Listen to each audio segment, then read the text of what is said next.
Hello， 大家好，我是小发。最近的 AI 新闻也是那种你只要滑一下手机就觉得跟不上的密度。先是 Anthropic 这边 Claude 直接丢出了一个叫 Coward 的研究预览，意思呢是它不只是陪你聊天，它开始可以碰你的档案，它开始帮你做真正的工作流程。而 Google 呢这周也不客气 ，Gemini 呢往 Personal Intelligence 上走。简单的讲呢，就是它要变成那种真的是能用你的 Gmail、照片、搜寻，还有 YouTube 的记录来回答你问题的 AI。然后呢，另外一边就是 Google 也在把 AI 塞进了搜寻，塞进趋势工具，塞进各种你原本每天就在用的地方，你不想用都很难了现在。所以今天这集呢，我不走那种逐条报新闻的路线，我想跟你分享的是，这些更新串起来其实就是同一个方向。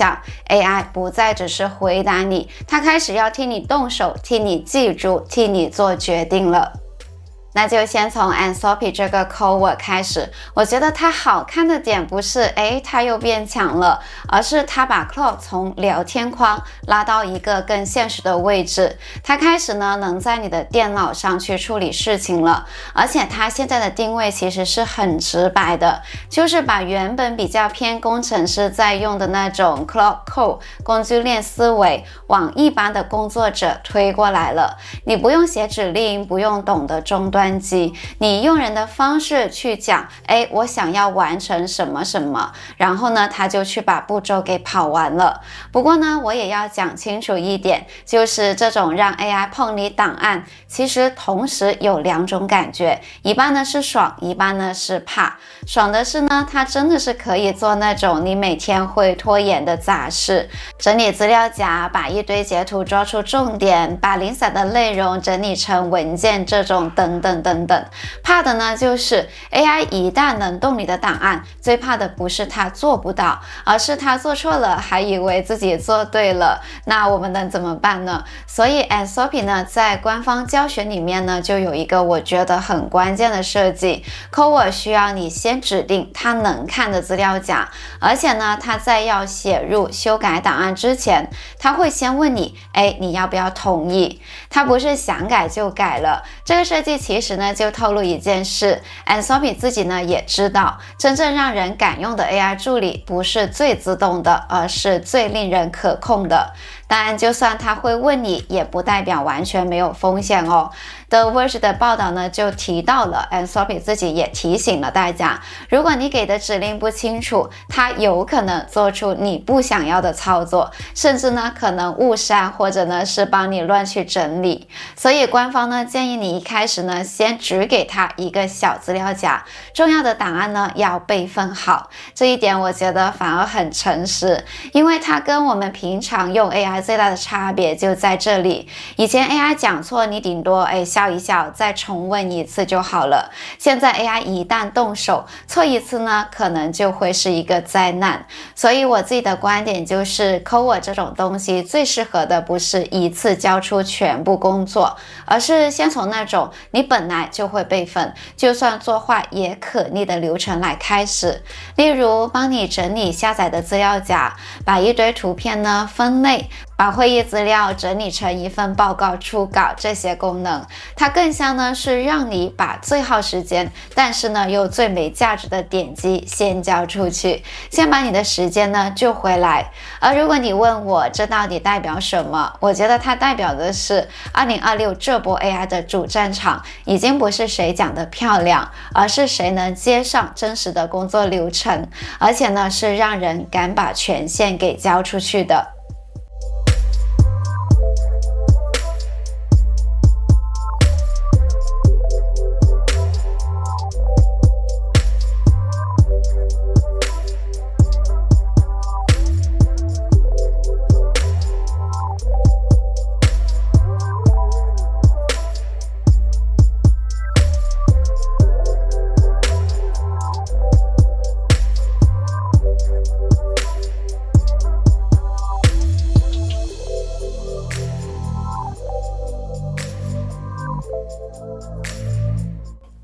接下来的这个呢，我其实看了蛮久，因为它表面看起来呢很贴心，但是背后影响其实是很深的。Google 这次推的 Gemini Personal Intelligence 不是一个单一的功能，而是一个方向。它让 AI 可以在你允许的情况下，用你的个人资料来回答你。它不是随便去猜，而是可以连你的 Gmail、Google Photos、Search 还有 YouTube， 用你过去真的留下来的记录痕迹去帮你回答你现在提出的问题。官方呢就举的例子很生活了，你站在轮胎行，不记得自己车子用的是什么轮胎，而 Gemini 呢可以从你以前拍过的照片里面找到了车款，推测规格，直接给你答案。我看到这里呢停下来想了一下，因为这代表了一件事情，记忆呢开始从你的脑袋里面搬到了 AI 这边。这跟以前聊天记住上下文还真的是不一样，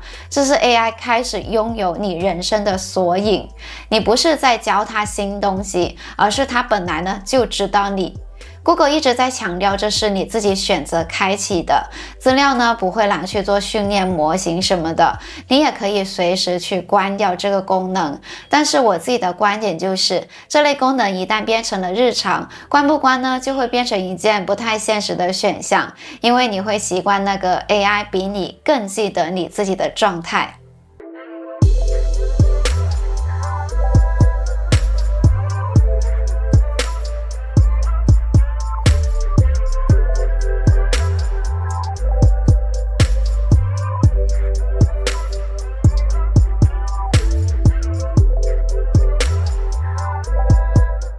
再来讲讲 Veo 3.1， 如果只看标题呢，会觉得又是一个影片模型更新了。但我觉得这一版的关键不是画质，而是它开始比较像工具，而不是展示品。Veo 3.1 的 Ingredients to Video 素材的意思，这个功能呢不是你丢一句 prompt 然后去祈祷，而是你可以给角色、给背景、给参考素材，它用这些食材来煮出一支影片给你。最重要的是，角色呢不会每一个镜呢都像不同人，风格呢也不会乱跑。这件事对做内容的人来讲呢，比画质重要太多了。另外一个很现实的更新就是，它开始直接支援直视影片比例，而且呢是对准了 Shorts、Reels、TikTok 这些地方。这代表了什么呢？代表 Google 很清楚 ，AI 影片如果不能直接进到社群平台，就只会是个玩具。我自己的延伸想法就是，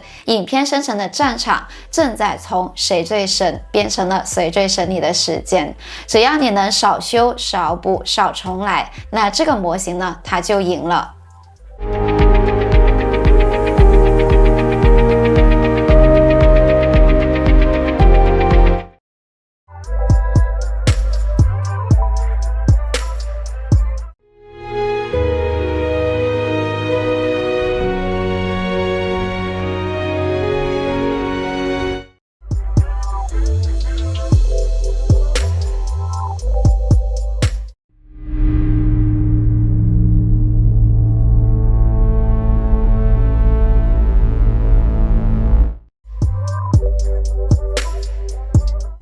这次 Google 呢把 Gemini 放进 Google Trends Explorer， 很多人第一眼呢会以为只是加个 AI 解说，但我觉得呢它其实是在偷偷改一件很大的事。以前用 Google Trends， 你看到的是原始的数据，搜寻量上升下降，不同地区的差异，你还要自己去想，为什么会这样的变化？现在呢就不一样了 ，Gemini 会直接帮你整理这个趋势可能跟哪些事件有关，哪些关键字可以一起比，甚至呢帮你推测这一波的热度代表了什么。也就是说，你不是在看数据了，你是在吃 AI 帮你整理好的理解。这件事短期真的是很爽，尤其是做内容、做行销、写报告的人，因为你不用再从零开始去猜了，但我自己呢会有一个比较深的担忧，当 AI 呢帮你先下了结论，你会不会慢慢的不再回头去看原始的图表了？以前研究最有价值的地方，常常呢我觉得就是你自己翻数据，翻到一个怪怪的关联，那种怎么会这样的时刻。那如果这条路都被 AI 铺好了，研究呢会变快，但世界可能就会变得比较单一了。所以我现在看这个功能的态度是，它很适合当起手式，但不适合当最后的判断。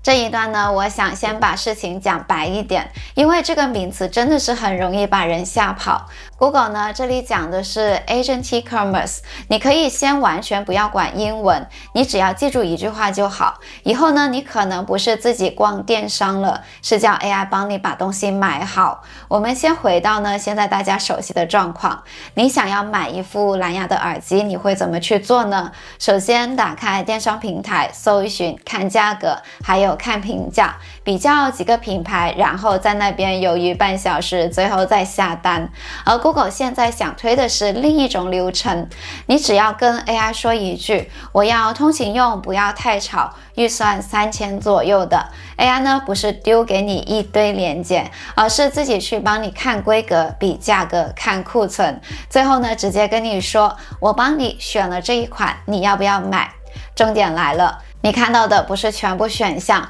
而是它已经帮你筛选过的结果。这就是为什么 Google 特别强调一个叫 UCP 的东西。讲白话一点，它就是一套让 AI 跟商家沟通的通用语言。AI 不是随便乱爬网页，而是用结构化的资料，知道哪一家有货，价格多少，能不能快速结账。这件事如果一旦成真，电商世界的逻辑会整个翻过来。以前大家拼的是 SEO 做得好不好，广告砸的多不多，图片漂不漂亮，以后可能呢就会变成你的商品资料干不干净，库存准不准，退货的流程好不好。因为呢不再是人去看，是 AI 去帮人选了。那这里呢我最在意的一个问题就是 AI 到底怎么去判断最合适、最适合、最便宜，还有最快送到，评价最好，还是平台最想推的？这个决策权如果慢慢的从人转移到 AI，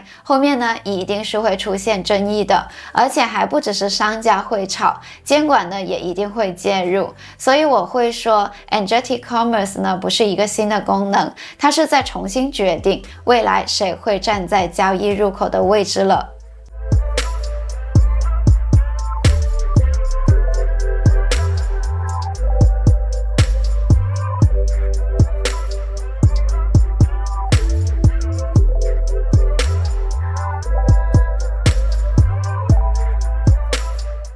下面呢就是关于翻译这件事，其实大家都以为已经很成熟了现在的翻译，但是今年呢你就会发现它开始分成了2条完全不同风格的路。先讲 Google 这边的 Translate German， 它是一个开源翻译模型，意思就是你可以把它拿去自己跑，不一定呢要丢到云端。这个设计其实是冲着一群人来的，政府机构、法律单位，还有医疗单位、企业内部文件等等。这些地方最怕的不是翻错一点点，而是他们的资料被外流。所以 Translate German 呢主打的就是稳定、可控，可以在自己的环境里面跑。你要翻一整批文件，它不一定会很有文采，但是呢它会老老实实帮你翻完，而且呢不会乱来。那 OpenAI 的 ChatGPT Translate 走的呢就是完全不同的方向，它在意的不是你要翻多少文件，而是你这一句话想要怎么去讲。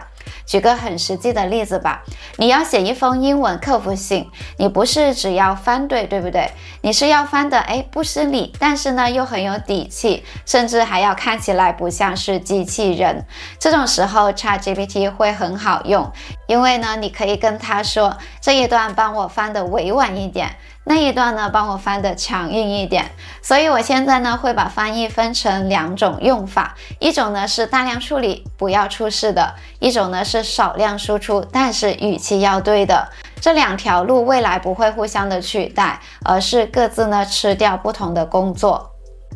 这一段其实很关键，因为很多人都会问，Apple 不是一直很爱自己来吗？怎么会找 Google？ 你如果回头看 Apple 的策略呢，其实一开始不找 AI 公司合作是很合理的。Apple 一直以来的核心是控制体验，控制硬体，控制隐私，他不太喜欢把关键的能力给交出去，尤其是云端 AI 这种东西。但是问题是 AI 这一波跑得太快了， Siri 这条线呢不只是慢，而是整个落后使用者的期待。中间呢也发生了几件事，生成式 AI 爆发， ChatGPT 成为日常工具， Google、OpenAI 一路狂跑。如果 Apple 再坚持全部自己慢慢来，结果很可能就是使用者直接在 iPhone 上用别家的 AI， Apple 呢反而就会变成硬体科。所以这次呢 Apple 呢就跟 Google 的合作，我会解读成时间压力下的理性选择。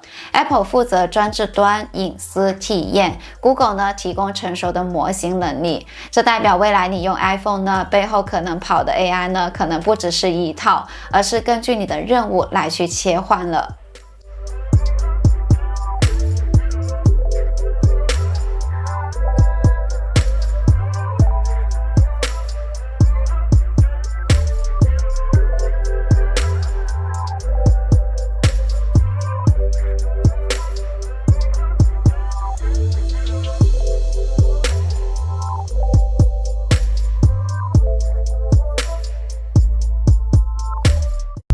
And you can switch between text and voice.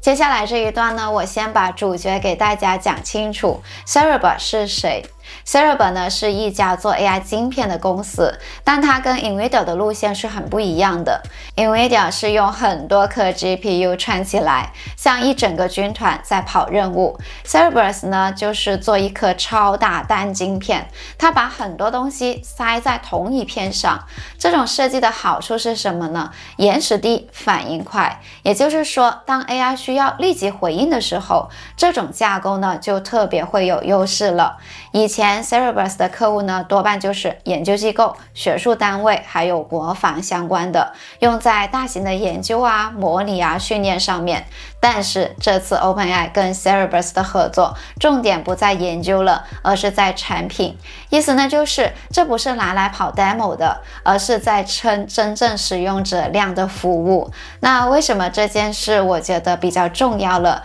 因为 AI 接下来要做的事情不只是聊天。你想象一下，如果 AI 要帮你订票，帮你处理订单，帮你直接的跑流程，还有帮你去做决定动作，它不能想10秒才回你一句吧？延时就是体验不好了。这也是为什么我会说这类算力的合作其实呢是在为能动手的 AI 去铺路，不是讲话很漂亮，而是反应够快够稳，然后呢你才会敢去把事情给交出去。OpenAI 这次跟 Cerebras 的合作，我会解读成一句话：OpenAI 不想把未来全部都压在单一的供应商身上，它要确保自己在即时低延迟这一块也有后路。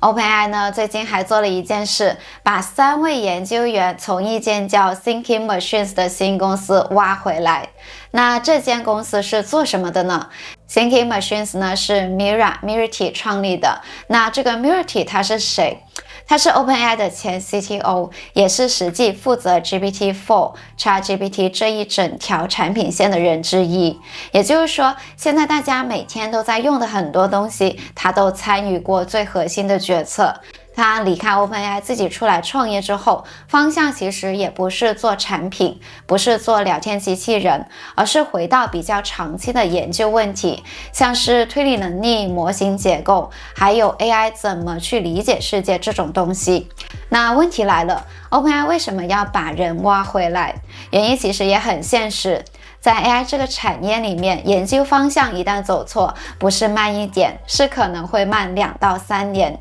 也真的是发生过很多次了。某个关键研究员离开，团队继续把资料砸在一条看起来合理，但是其实走不通的路上，等到发现不对的时候，别人已经在另外一条路跑很远了。所以这一波的挖角，我觉得不是在比谁开的薪水高，而是在比谁能掌握接下来5年 AI 要走哪一条路。这也代表了一件事， OpenAI 现在呢，不只是把重心放在了产品、平台、商业化，它也很清楚，如果研究层被甩开，后面再怎么去补呢，都很难追得上。所以我会把这件事看成一个讯号， AI 产业呢，已经从拼功能的阶段走到了拼方向、拼脑袋的阶段了。下面的这2个更新呢，很生活，但是影响又会很深。先讲 DocuSign。DocuSign 是什么呢？它是全球最大的电子签约平台之一，很多公司的合约、授权书、NDA 都是靠它跑的。那它现在加进去的 AI 也不是帮你写合约，而是帮你做一件以前超痛苦的事情，就是它会帮你把法律的文字翻成白话。举个很实际的例子吧，合约里面比如写了一段违约责任与损害赔偿的条款，那一般人看了只知道，这一条好像是很严重的，但不知道到底在严重什么，也不知道应该去注意哪一点。那 DocuSign 的 AI 呢，就会直接告诉你了，这一条在讲什么风险，哪一条会影响到你，哪一条是标准条款，哪一条呢比较凶。这件事听起来不炫，但是它省掉的是决策前最煎熬的那段时间，因为你不知道要不要签，也不知道该不该问律师，那它现在就先帮你去解决了。再来呢，就是 GLM Image， 很多早期的图像模型都有一个共同的问题，画面看起来很厉害，但是常识是乱来的，像是画一张奥运奖牌，结果年份写错，画台北捷运，结果呢却画出根本不存在的站名，画产品的包装、品牌的名称帮你拼错。而现在 GLM Image 呢，特别强调的点就是文字要正确，知识要一致，也就是说它在补的不是更好看，而是不要乱画。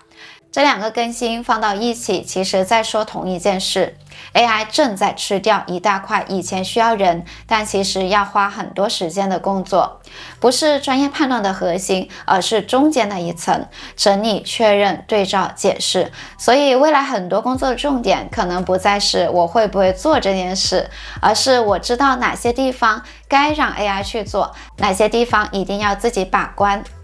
所以如果你把今天讲的这一整串事情呢拉到一起来看的话，其实会发现一个很明显的转折点，现在 AI 已经不只是会不会用的问题了，而是开始碰到3件以前不太会同时出现的事情。首先它开始记得你，然后呢开始替你做事，最后呢现在也可以开始替你做选择了。记得你代表它掌握的是你的人生资料，替你做事代表它开始动你的档案，跑你的流程，而替你做选择代表它慢慢站到了你跟世界的中间。这3件事单独看都很方便，但是如果叠在一起，其实就是一个新的权力位置。所以我现在去看 AI 不太会再用厉不厉害去判断了，我比较在意的点是你敢把哪一段交出去，又有哪些东西你会刻意的留到自己的手上。像有些事情你会很乐意让 AI 去帮你处理，例如整理资料、翻译、比价、跑流程这些，因为那本来呢就真的是很耗时间的，而且就算他做错了也还能补救。但是有些事情呢，一旦交出去就很难再收回来，例如注意力、判断还有信任，甚至呢是你怎么去理解这个世界。那我觉得接下来几年真正能拉开差距的，不是谁用了什么模型，而是谁比较早的想清楚这条界限到底在哪里。不是抗拒 AI， 也不是全都交给 AI， 而是知道它擅长什么，不擅长什么，然后呢把它放在一个你不会后悔的位置。好，那这一集呢就到这边。如果你回头看哪一段让你停下来多想了那么一下，那这一段呢大概就是接下来最值得追的地方了。OK， 今天就先到这边，我们呢下一支影片再慢慢聊。